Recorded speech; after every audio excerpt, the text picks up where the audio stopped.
महाराष्ट्र में मुंबई से लगभग 60 किलोमीटर या 37 मील उत्तर में वसई किले के पुराने खंडहर ये कहानी बताते हैं कि 16वीं और 17वीं शताब्दी में समृद्ध पुर्तगाली शासन का मुख्यालय कैसा था। एक किले से भी अधिक वसई किला एक समय एक जीवित शहर था, जो आश्चर्यजनक रूप से मुंबई से भी बड़ा और महत्वपूर्ण था।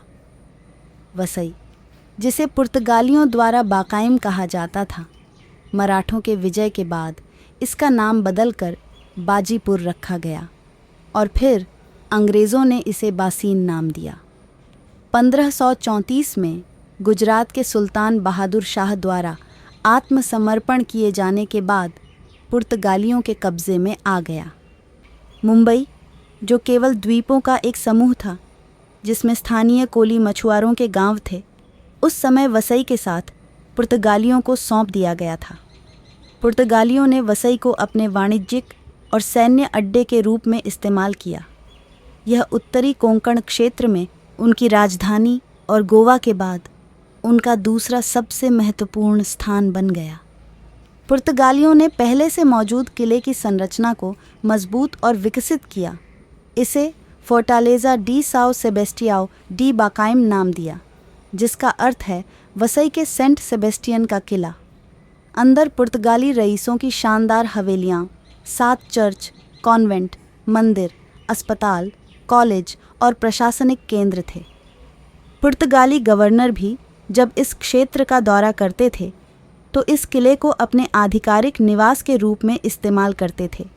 विशाल वसई किला अपनी अदम्य पत्थर की दीवार और 11 बुर्जों के साथ लगभग 110 एकड़ में फैला हुआ है। यह बहुत ही स्ट्रेटेजिक पोजीशन में बनाया गया है, जो 3 तरफ से अरब सागर समुद्र से घिरा हुआ है। पुर्तगाली अपनी नौसैनिक शक्ति के लिए प्रसिद्ध थे और सशस्त्र जहाज़ों के बेड़े के साथ इस किले की जमकर रक्षा करते थे, जिससे ये किला अभेद्य हो जाता था। जाहिर तौर पर पुर्तगाली शासन के दौरान मराठों ने वसई किले पर कब्ज़ा करने के लिए 2 साल तक कोशिश की, लेकिन किले पर जीत हासिल नहीं कर सके। मराठाओं के हमलों से किले की दीवार पर केवल छोटी मोटी चोटें आईं, जिनमें से कुछ आज भी देखी जा सकती हैं। अंत में मराठाओं ने वसई के उत्तर में अर्नाला किले पर विजय प्राप्त करने के बाद पुर्तगालियों की भोजन और व्यापार आपूर्ति में कटौती करके उन्हें कमज़ोर करने में कामयाब रहे। अंततः युद्ध जीतने के बाद मराठों ने 12 मई 1729 को वसई पर कब्ज़ा कर लिया। यह एक महत्वपूर्ण अवसर था जिसने पुर्तगाली प्रभाव को गंभीर रूप से कम कर दिया और तटीय क्षेत्र पर उनके शासन को गोवा, दमन और दीव तक सीमित कर दिया। यदि पुर्तगाल के राजा ने 1661 में अंग्रेज़ प्रिंस से अपने बेटी की शादी के दहेज के रूप में मुंबई द्वीपों को अंग्रेज़ों को पहले ही नहीं दिया होता, तो आज की मुंबई और पुर्तगालियों की स्थिति शायद बहुत अलग हो सकती थी। वसई किले का परिष्कार बहुत पहले हो चुका है। अब इसके विशाल खंडहरों का उपयोग सेल्फी, शादी के वीडियो और बॉलीवुड फिल्मों के लिए पृष्ठभूमि के रूप में किया जाता है। लेकिन अब वसई किला एक राष्ट्रीय संरक्षित स्मारक के रूप में आर्कियोलॉजिकल सर्वे ऑफ इंडिया यानी भारतीय पुरातत्व सर्वेक्षण के तत्वावधान में आता है। ASI ने अब इस ऐतिहासिक स्मारकों को पुनर्स्थापित करने की प्रक्रिया शुरू कर दी है। जैसे जैसे आप इसका अन्वेषण करेंगे, आपको भारत के इतिहास के एक निर्णायक काल और पुर्तगालियों, मराठों और ब्रिटिशों के बीच उत्साही लड़ाई के स्थान पर वापस ले जाया जाएगा। वसई किले के सबसे प्रमुख अवशेषों में 3 चर्च हैं: Holy Name of Jesus Church, Saint Joseph Church और सेंट एंथोनी का Franciscan church.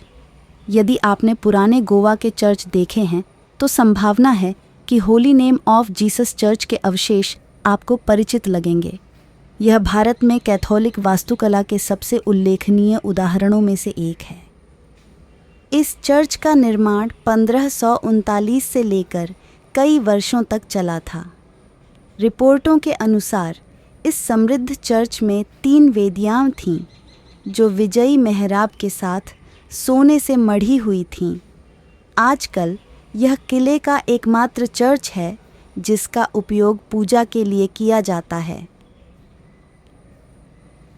Saint Gonçalo Garcia, जो पहले भारतीय संत थे जिनका जन्म वसई गांव में हुआ था, उनके जन्मदिन पर वार्षिक पर्व अभी भी वहां आयोजित किया जाता है।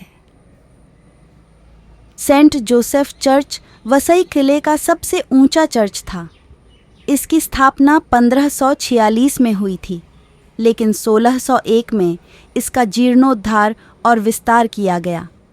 इसके ऊंचे अवशेषों के अंदर घुमावदार संकीर्ण सीढ़ियों पर चढ़कर अरब सागर तट के शानदार दृश्य का आनंद लिया जा सकता है। सेंट जोसेफ चर्च का एक और मुख्य आकर्षण चर्च के सामने वाले हिस्से में इसके बपतिस्मा के गुंबद में पाया जा सकता है। आप अगर ऊपर देखेंगे, आपको पुष्प रूपांकनों के पुर्तगाली काल के चित्रों के निशान और पृष्ठभूमि में स्वर्गदूतों के चेहरे दिखाई देंगे। पुर्तगाली फ्रांसिसन ने इस भव्य चर्च का निर्माण सेंट एंथोनी की याद में किया था, जिनकी मृत्यु 1231 में हुई थी। यह चर्च 1557 साल में बनाया गया है। इसके बारे में विशेष रूप से उल्लेखनीय बात यह है कि इसके फर्श पर कई कब्र के पत्थर बने हुए हैं। वहाँ लगभग 250 कब्रें हैं, जिन पर शिलालेखों से संकेत मिलता है कि वे पुर्तगाली रईसों और सैनिकों के हैं। प्रवेश द्वार सीधे चर्च की गुफा में जाता है, जिसमें कोई गलियारा नहीं है। ऊंची वेदी के सामने 2 उभरे हुए मंच हैं। ऊंची वेदी के ऊपर आपको मौसम की मार झेलती लेकिन शानदार पत्थर की छत दिखाई देती है। 1564 में बने गोंकालो गार्सिया के डोमिनिकन चर्च के बाहरी दरवाजे पर दिलचस्प समुद्री सीप के आकार की सजावट है। मुख्य निर्माण से जुड़ा हुआ एक मठ है, जिसके सममित मेहराब अभी भी स्तंभों पर खड़े हैं। अधिकांश चर्चों के प्रवेश द्वार पर डोरिक और कोरिंथियन स्तंभ डिज़ाइन हैं, जिनमें पीछे की ओर घंटी टॉवर हैं।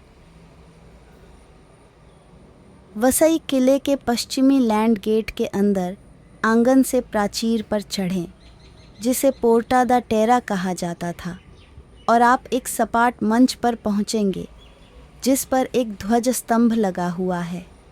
यहीं पर मराठों ने 1729 में किले पर कब्जा करने के बाद अपना झंडा फहराया था। भारी बमबारी वाले लैंड गेट में दोहरे प्रवेश द्वार के साथ एक परिष्कृत डिज़ाइन है, जो एक सामान्य पुर्तगाली रक्षा तंत्र था। हाथियों को इसमें प्रवेश करने से रोकने के लिए इसके बाहरी द्वार के दरवाजे में लोहे की कीलें जड़ी होती थीं। यदि दुश्मन गेट में प्रवेश करने में कामयाब हो जाता है, तो उन्हें आंतरिक गेट तक पहुंचने के लिए एक भ्रमित आंगन और संकीर्ण मार्ग से गुजरना पड़ता था। ये मार्ग, जो ऊपर से खुला था, चतुराई से सैनिकों को प्राचीर पर दुश्मन पर हमला करने में सक्षम बनाता था, जबकि दुश्मन इस मार्ग में फंसे हुए होते थे। वसई का इतिहास प्राचीन व्यापारिक युग से जुड़ा है। उस समय मुंबई नाम का कोई शहर नहीं था। यह केवल कुछ मछली पकड़ने वाले द्वीप थे। वसई कई यूनानी, अरब, फारसी और रोमन व्यापारियों और सौदागरों के लिए एक व्यापारिक स्थल था, जो भारत के पश्चिमी तट से प्रवेश करते थे। चूँकि भारत मसालों और सोने की भूमि थी और वसई किले की रणनीतिक स्थिति के कारण हर उभरते साम्राज्य की नज़र किले पर कब्जा करने पर थी। आखिरकार वह पुर्तगाली ही थे जिन्होंने 1534 में गुजरात के सुल्तान बहादुर शाह से वसई किले पर सफलतापूर्वक कब्जा कर लिया। पुर्तगालियों ने वसई किले पर 1534 से 1729 तक 205 वर्षों तक शासन किया। बेसिन यानी आज का वसई शहर 1317 साल तक हिंदू देवगिरी यादवों के क्षेत्र का हिस्सा था और बाद में यह गुजरात के मुस्लिम राजाओं के लिए एक बंदरगाह बन गया। 1526 में पुर्तगालियों ने बेसिन को व्यापारिक केंद्र के रूप में स्थापित किया और ये शहर अपने जहाज निर्माण उद्योग के लिए प्रसिद्ध हो गया। दुनिया भर के राजाओं और व्यापारियों ने बेसिन में बने जहाज़ों का ऑर्डर देना शुरू कर दिया, जो अपनी गुणवत्ता और स्थायित्व के लिए जाने जाते थे। इस मार्ग से गुजरने वाले कई व्यापारी आमतौर पर खुले समुद्र में प्रवेश करने से पहले बेसिन किले के पास अपने जहाज़ों का नियमित रखरखाव करते थे। हालांकि पुर्तगालियों ने बेसिन पर 205 वर्षों तक शासन किया, उन्होंने इस क्षेत्र में कारखाने, स्कूल और अस्पताल भी बनाए, लेकिन स्थानीय आबादी पुर्तगाली शासन से खुश नहीं थी। वे पुर्तगाली अधिकारियों के अत्याचारों से तंग आ चुके थे। ऐसा कहा जाता है कि यही वह समय था जब बेसिन के लोगों ने मराठा पेशवा बाजीराव वन से मदद मांगी थी। बेसिन के स्थानीय लोगों पर अत्याचार और दर्द से आहत होकर पेशवा बाजीराव वन ने अपने छोटे भाई चिमाजी अप्पा को वसई किले को जीतने और शांति बहाल करने का आदेश दिया। चिमाजी अप्पा और उनके सैनिकों ने वसई में पुर्तगालियों को हराने की बहुत कोशिश की, लेकिन पुर्तगाली अपने घरेलू मैदान पर बहुत मजबूत थे। उनकी वीरता का एक मुख्य कारण मजबूत वसई किला था। तब चिमाजी अप्पा ने शक्तिशाली पुर्तगालियों को हराने के लिए विभिन्न रणनीतियों का इस्तेमाल किया। अंततः 2 वर्षों के लंबे समय के बाद चिमाजी अप्पा और उनके सैनिक वसई किला जीतने में सफल रहे। यह लड़ाई वसई की लड़ाई या बेसिन की लड़ाई के नाम से प्रसिद्ध है। कड़े प्रतिरोध के बाद 16 मई 1729 को पुर्तगालियों ने मराठाओं से हारकर आत्मसमर्पण दस्तावेज पर हस्ताक्षर किए। आत्मसमर्पण की संधि में यह शर्त लगाई गई कि सभी पुर्तगाली गैरिसन को युद्ध के पूरे सम्मान के साथ बेसिन किला और शहर से बाहर जाने की अनुमति दी जाएगी। जो विदेशी या स्थानीय लोग बेसिन छोड़ना चाहते थे, उनके पास अपनी सारी चल संपत्ति लेकर बाहर जाने के लिए 8 दिन का समय दिया गया था। पुर्तगालियों ने मराठों के हाथों 8 शहर, 4 मुख्य बंदरगाह, 20 किले, 2 गढ़वाली पहाड़ियाँ और 340 गांव हार गए। बेसिन जीतना चिमाजी अप्पा के लिए एक व्यक्तिगत जीत थी। यहाँ से, जैसा कि इतिहास कहता है, चिमाजी अप्पा ने मराठा साम्राज्य के सत्ता क्षेत्रों में महत्वपूर्ण भूमिका निभाई। पेशवा बाजीराव खुश थे क्योंकि उन्होंने कई लड़ाइयाँ जीती थीं, लेकिन चूंकि बेसिन पुणे और सतारा के बहुत करीब था और वे यहाँ से अरब सागर के ऊंचे पानी को नियंत्रित करना चाहते थे, इसलिए इसे जीतना उनकी प्राथमिकता थी। क्योंकि ब्रिटिश साम्राज्य पहले ही मुंबई में प्रवेश कर चुका था, मराठा उन्हें मुंबई द्वीपों तक ही सीमित रखना चाहते थे। बेसिन जीतना रणनीतिक और राजनीतिक रूप से भी महत्वपूर्ण था। वसई किले के पास एक छोटा सा मंदिर है। किंवदंती के अनुसार देवी वज्रेश्वरी चिमाजी अप्पा के सपने में प्रकट हुईं और उन्हें बताया कि किले को कैसे जीता जा सकता है। जब चिमनाजी अप्पा ने अंततः पुर्तगालियों को हरा दिया, तो देवी वज्रेश्वरी के सामने ली गई प्रतिज्ञा को पूरा करने के लिए चिमाजी अप्पा ने नए सूबेदार शंकर केशव फड़के को वज्रेश्वरी मंदिर बनाने का आदेश दिया।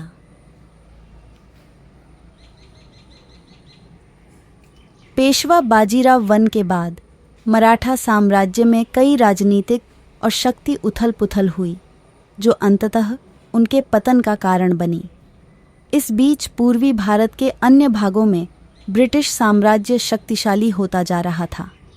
एक निश्चित समय तक ब्रिटिश साम्राज्य मराठा साम्राज्य के साथ सौहार्दपूर्ण था,